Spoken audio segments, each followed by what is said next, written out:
Paciente de 1 año con fallo de nervio. Fallo de nervio es ese niño que no crece y no engorda, ¿ok? O sea, está ahí detenido en el tiempo, ¿correcto? Tiene rinorrea de 10 días de evolución, asociado hace 3 días a tos húmeda y disnea progresiva. ¿Qué es exacerbante?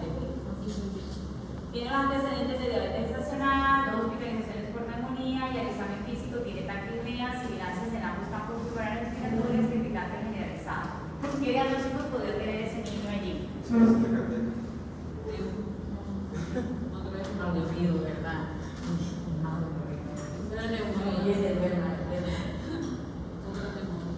Otra neumonía. ¿Qué más?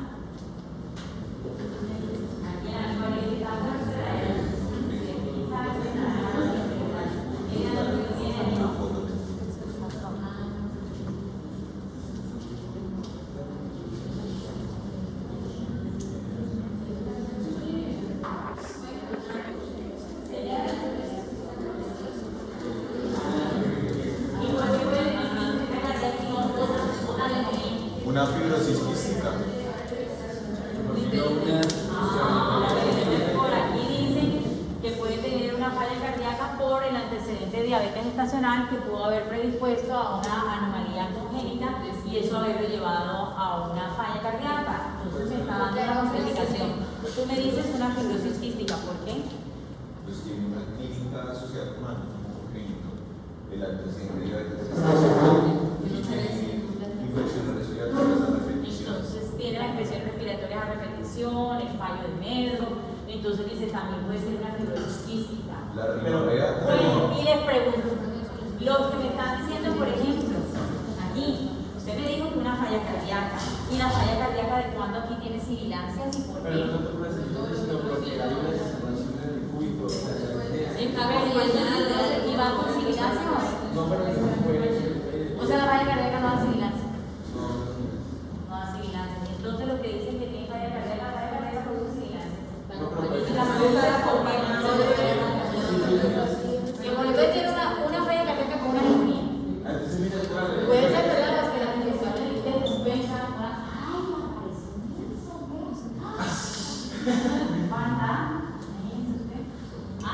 y se vino con gorra.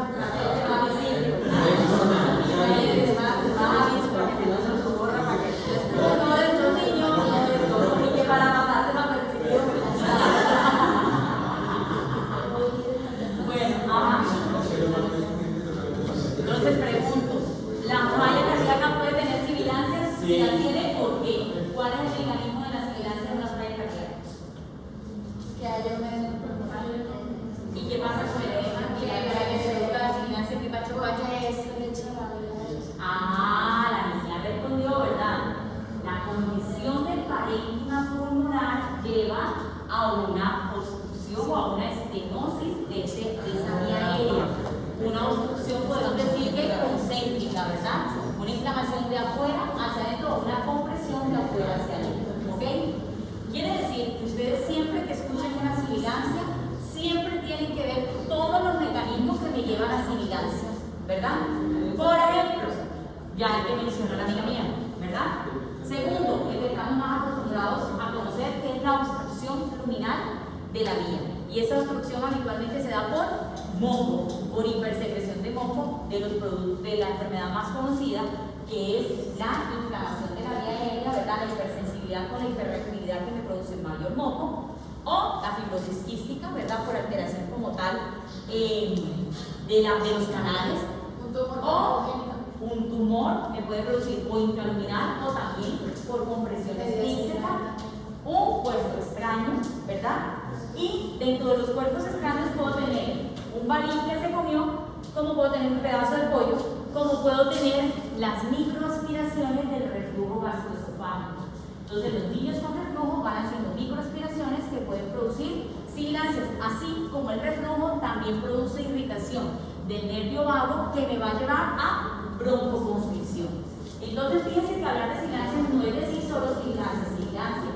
¿Cuál de esos mecanismos tengo? No, pero es que este sibilante recurrente fascia atópica asmática y preciso fue que se mojó con agua y terminó así. Pues bueno, reúno todas esas cosas y digo, este es este. ¿Qué es la gran mayoría de la población que no sufre sibilancia? Sí, pero que no es la única.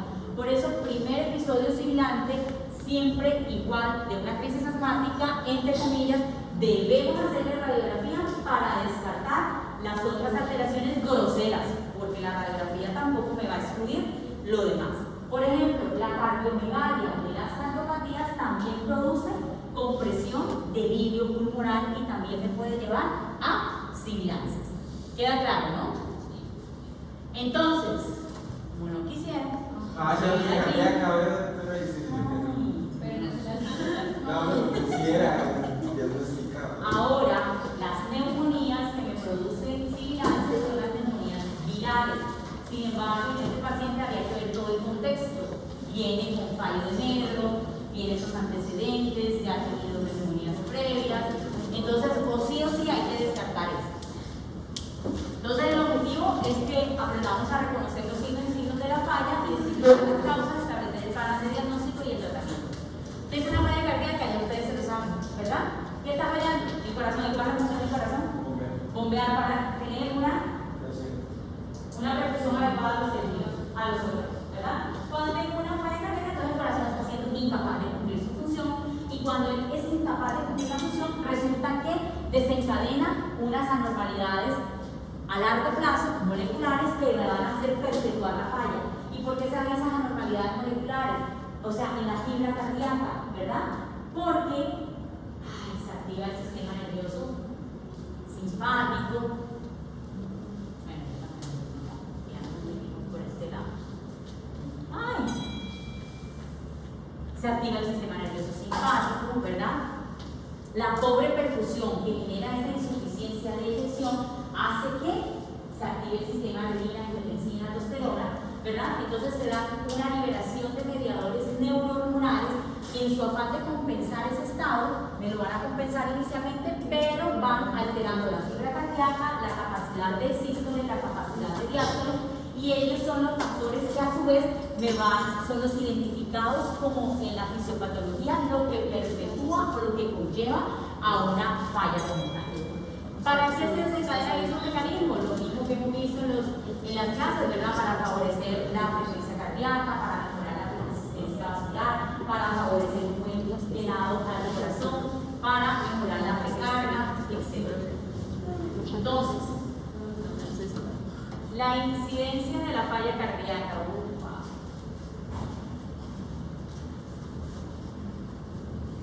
Recuerden que la principal causa de falla cardíaca también en los niños son las anomalías congénitas, pero no son las únicas.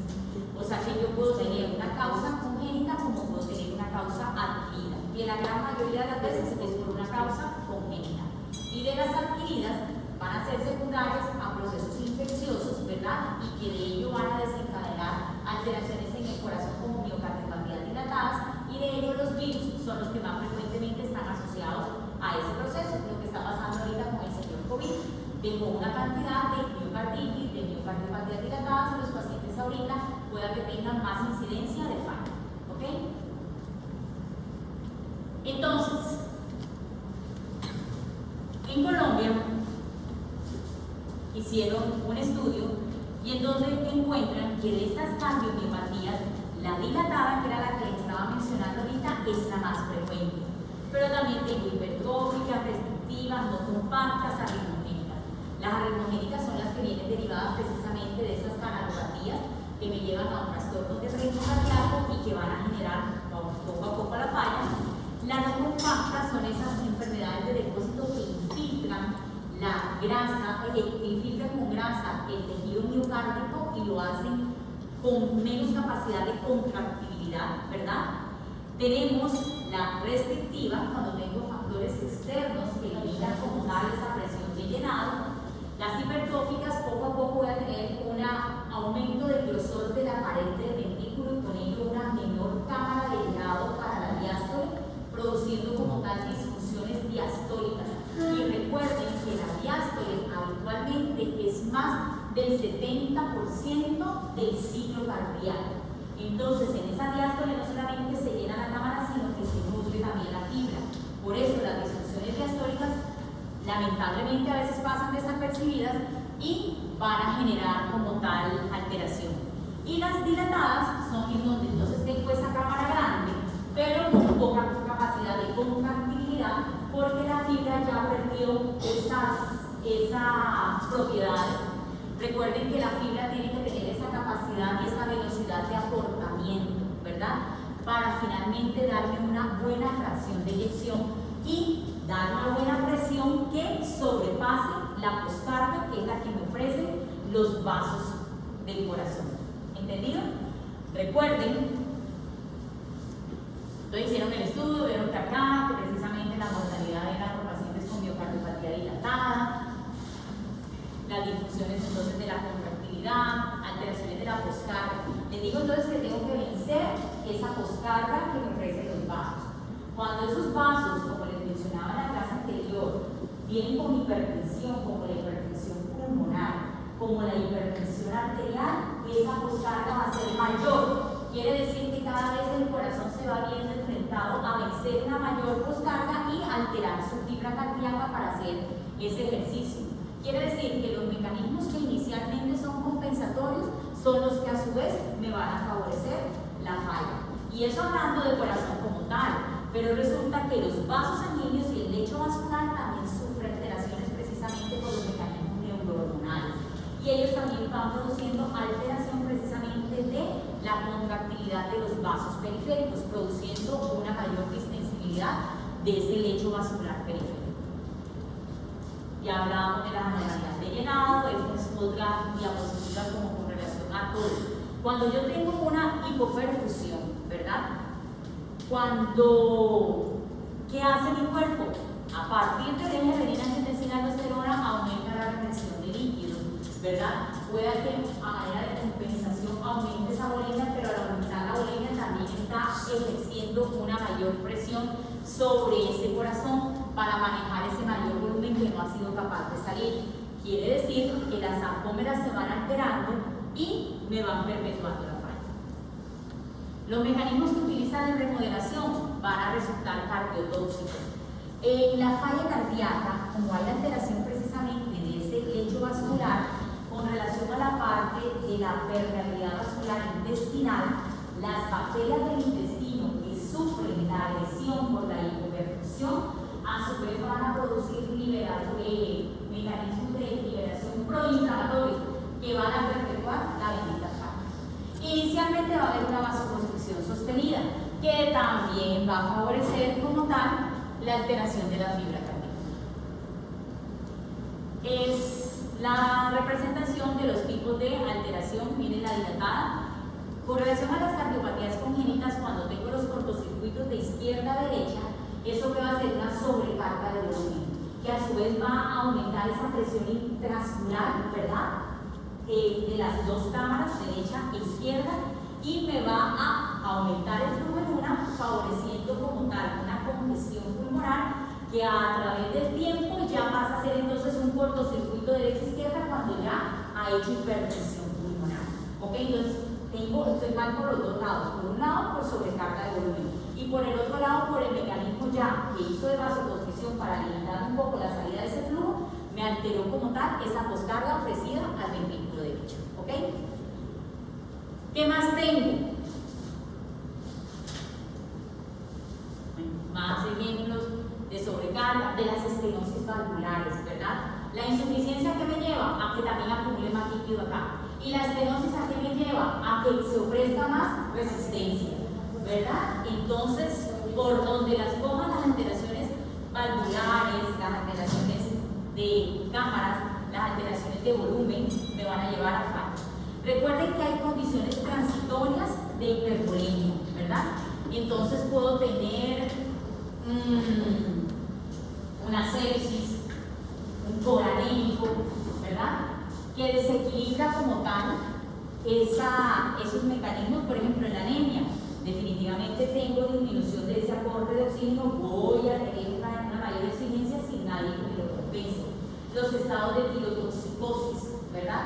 Las arritmias súbitas, las fallas renales, la sobrecarga de volumen, como hablábamos de pronto acá en el clínico ahora, me van a llevar a falla. Entonces hay estados transitorios que simplemente es corregir el estado y mejora la falla, pero hay otros que sí van a estar siempre intentes y presentes, y ahí es donde nosotros tenemos que identificar para evitar. Por ejemplo, en el examen físico de un paciente estando en falla, recuerden que voy a encontrar signos de congestión. Si es derecha, va entonces asociado a qué?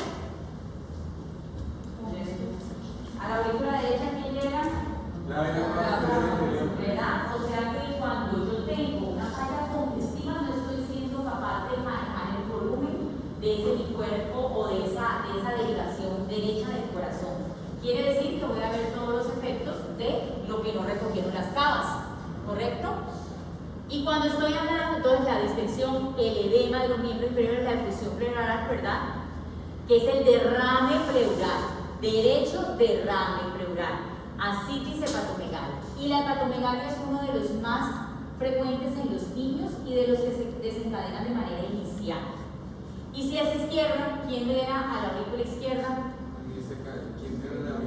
O sea, ¿quiénes van a drenar a la aurícula izquierda? Pulmonar, quiere decir que si yo estoy teniendo una insuficiencia, voy a tener un retroceso, ¿verdad? Y entonces voy a tener signos de congestión a nivel de los pulmones. Y miren que aquí hay edema pulmonar. Entonces en derecha hay derrame y en izquierda hay edema. Ver en los niños ingurgitación yugular no es muy frecuente, la ascitis también es muy tardía, el edema de los miembros inferiores igual puede estar presente, pero puede ser, o sea, multicausal. Entonces básicamente son los signos respiratorios y la hepatomegalia. Y cuando tengo signos de bajo gasto, no, se está volviendo por un lado para el otro, no estoy eyectando, entonces voy a tener extremidades frías por envejecimiento, convulsiones, alteración de la conciencia, palidez, poliuria, ¿ok? Viendo todas esas características han salido muchas escalas, y la escala con la que más se trabaja es la de la Asociación del Corazón de Nueva York, en donde dice, ¿sabe qué? Vamos a meter unas características en los pacientes, y dentro de esas características vamos a establecer una clasificación funcional, ¿ok? Pero la escala de Ross, entonces digo, pero yo lo voy a clasificar a su vez en los pacientes lactantes y en los niños mayores. Y entonces dice, la clase 1, todo el mundo está bien, no hay ninguna limitación, no hay ningún síntoma, ¿verdad? Cuando el paciente está en clase 2, ya él tiene el lactante una leve taquipnea o una diaforesis con la alimentación. Por eso, cuando la mamá dice, doctora, que el niño suda, sí, pero cuando suda, no suda donde va de la casa. No, doctora, ¿y cómo suda? ¿Solo se le moja la frentecita o le baja los chorros? Doctora, le baja los chorros. Cuando está comiendo, quiere decir que se está cansando, ¿verdad? Y el solo hecho que la mamá me diga que tiene diaforesis con la alimentación me obliga a mí a estudiarle una alteración cardíaca. Puedo tener diaforesis por otras causas, la tuberculosis, familiar, ¿verdad? Metabólica, pero igual tengo que hacerlo. Y en los niños mayores, entonces, como ya ellos no están lactando, entonces él hace ejercicio y se cansa. Por eso siempre, papi, tú corres igual que tus compañeritos. Sí, o tú te quedas cansado por allá. Ay, yo me quedo cansado, pero cansado que de la pierna, o te sientes ahogado. No me siento ahogado. Ay, mira, a ver si es que este niño tiene una limitación pulmonar o cardíaca. ¿Ok? Entonces, eso nos dicen que está en clase funcional 2, ¿verdad? Y en clase funcional 3 ya va a haber alteración de crecimiento. O sea que el caso clínico que les mencionaba probablemente estaría en una clase funcional ¿qué? 3, porque ya tenía un fallo de nervio, ¿verdad? Marcada taquipnea con la alimentación. ¿Ok? Y en la clase 5 ya definitivamente los pacientes tienen alteraciones hasta en el reposo, ¿correcto? Bueno, lo mismo dice acá, en el reposo van empeorando, ya los síntomas con un ejercicio mínimo en la clase 3 ya aparecen y esto es igual en el reposo y ya con el ejercicio moderado.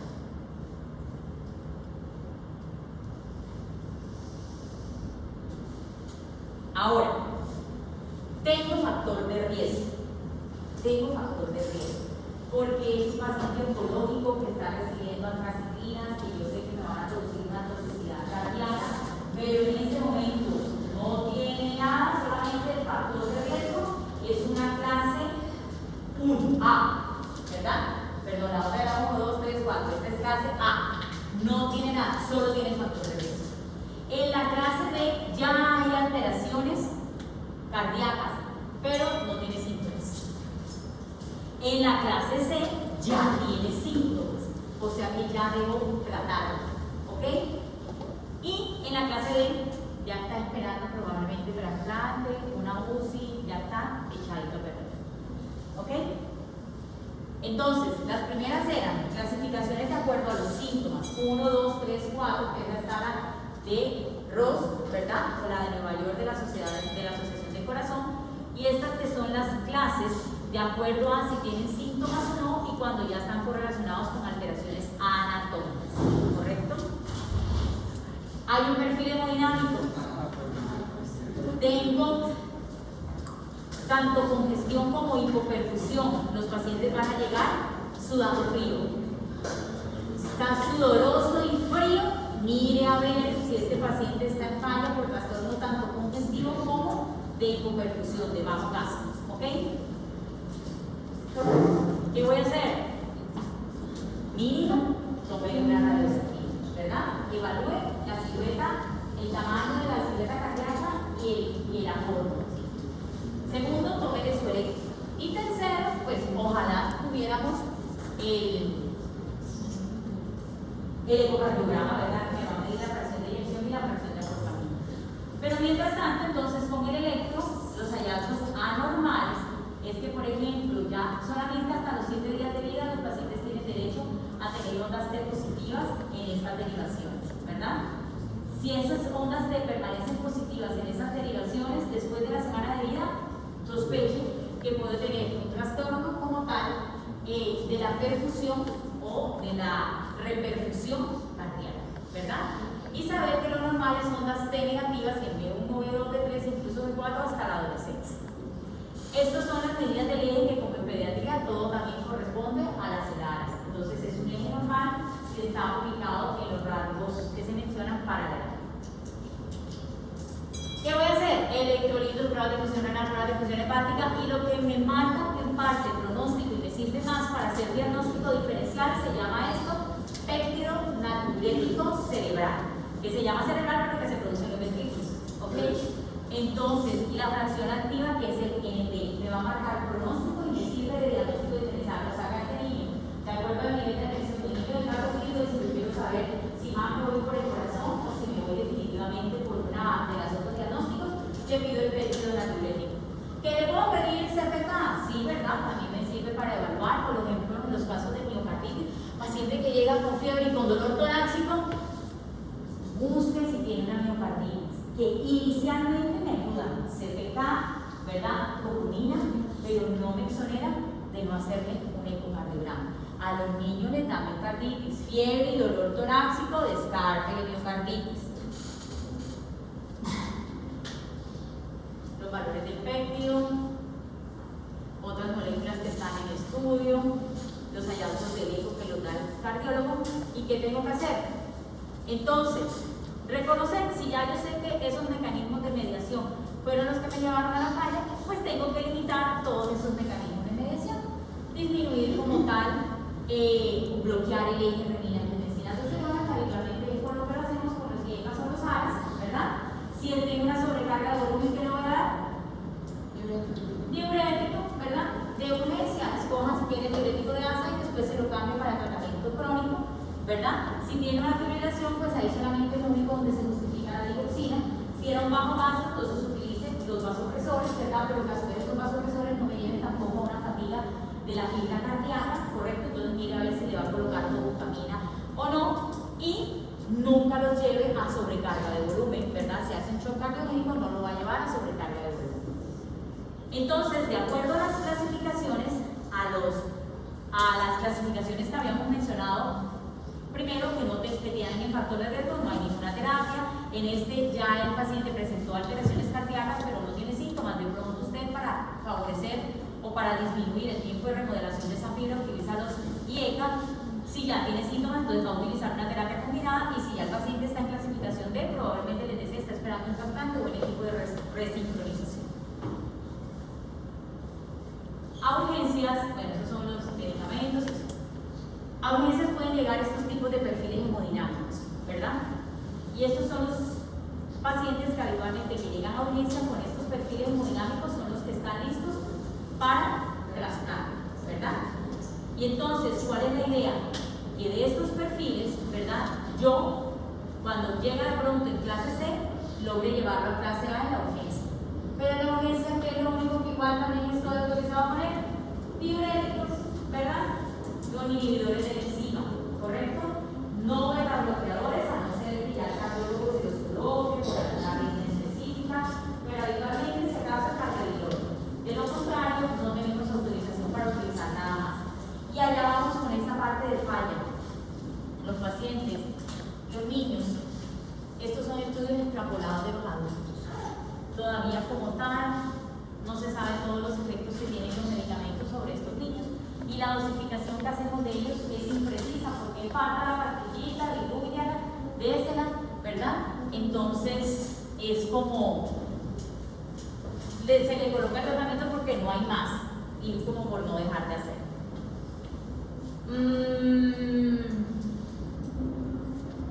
Los algoritmos y estos son los equipos de resincronización. Ustedes han visto que en la televisión muestran que, por ejemplo, acá en Bucaramanga, aquí igual es donde más colocan los equipos de resincronización, que simplemente es como un puente de espera para el trasplante. En la televisión pasa necesita que está con su corazón en el cinturón, ¿verdad? Y que habitualmente son esos pacientes o que están en lista de espera o que ya no hay más nada que hacer y simplemente es como para mejorarles la calidad de vida, y que estos equipos de resincronización lo que hagan es favorecer esa fuerza de eyección. ¿Ok? Las indicaciones de los pacientes que van a trasplante y ya. Entonces, objetivo: preguntar, identificar, evaluar el cuento cardíaco, no crece, no engorda, tiene síntomas de congestión pulmonar. Este paciente, la mamá, llegan pacientes, el señor, ¿usted que sufre ácido de una cardiopatía dilatada? ¿Y por qué esa cardiopatía, señor? Uno no sabe si escuchar o no, ¿verdad? Pero el señor no, yo no sé. Si el señor no sabe, usted no sabe si su papá sufría también de eso, ¿verdad? No, yo no sé. Y el cardiólogo no le ha dicho esto porque fue la cardiopatía de una muchacha. No, yo no sé. ¿Qué tengo que hacer yo? Y les diga a mi peladito, ¿verdad? Porque ya que no soy la médica del papá, cojo a mi peladito y le mando un ecocardiograma. Porque yo no sé si el señor y sale el ecocardiograma. Cardiomiopatía dilatada. Se van a cardiología a que decidan qué es lo que van a hacer y la lista de trasplante. ¿Ok? Y no tenga síntomas. Porque es que como el niño cuando está chiquito, habitualmente para ese tipo de cardiopatía no hace síntomas. Y aprovecho para decir, el soplo, que aparezca bien, me hace pensar, pero que no aparezca no lo explico. ¿Ok? El tercer ruido sí, son signos de sobrecarga, igual de volumen, ¿verdad? Entonces fíjense que en pediatría es pensar, lo que ustedes dicen, los diabetes estacional, hágale eco. La mamá, el papá, los tíos nacieron con alguna enfermedad del corazón, hágale eco. A veces uno le dice a la gente, ¿usted sufre de algo? No, doctora. Así me pasó con una señora, ya veo como la tercera consulta, fue con una camisita y esto calenta. Le veo yo la semejante cicatriz. Yo, señora, usted, sí, a mí me enfermedad chiquita. Entonces uno simplemente el antecedente, ¡pum!, hace el ecocardiograma. Y si tiene síntomas, pues con mayor razón. ¿Ok? He terminado. Preguntas, quejas, reclamos, y me rindió, ¿verdad? ¿Verdad? Ahorita ya tengo esto para la otra, ¿verdad? Vamos a pasar la lista. Bueno, ¿cuántos están?